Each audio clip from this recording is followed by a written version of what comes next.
Hello bachcho, let's read the question. A Carnot engine takes 6 multiplied by 10 to the power 6 calorie of heat from reservoir at 627 degrees Celsius and gives it to a sink at 27 degrees Celsius. Then work done by the engine is. So बच्चों हमें consider करना है एक Carnot engine.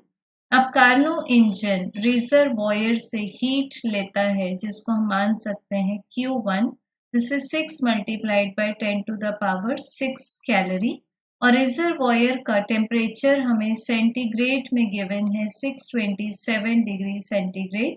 तो इसको हम convert कर देंगे केल्विन में।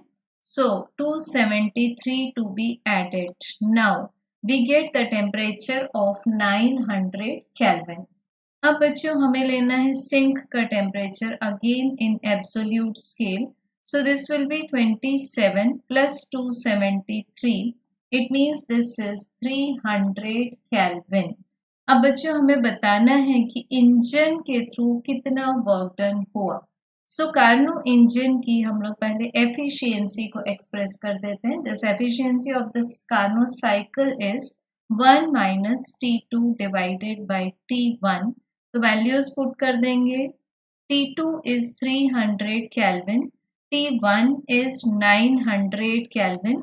तो हमें मिलेगा 600 डिवाइडेड बाय 900। इट मीन्स ईटा की वैल्यू, एफिशिएंसी की वैल्यू आ जाती है 2/3। अब बच्चों हम लोग इसको एक्सप्रेस कर सकते हैं 2/3 equals to the work done divided by heat taken. So work done will be 2/3 times of the heat taken जो कि है 6 multiplied by 10 to the power 6 calorie. So यहाँ से हमें वर्क डन का आंसर मिल रहा है कैलोरी में। This is 4 multiplied by 10 to the power 6 calorie. अब बच्चों हम ऑप्शंस में देख सकते हैं कि all the options are in joule. तो इसको हम लोग कन्वर्ट करेंगे as we take the conversion factor 1 calorie equals to 4.2 joule.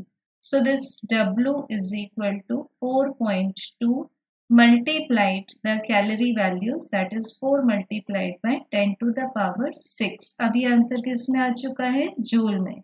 तो वर्क डन का आंसर आएगा 16.8 multiplied by 10 to the power 6 in joule। सो बच्चों करेक्ट आंसर होगा ऑप्शन नंबर 3। Thank you.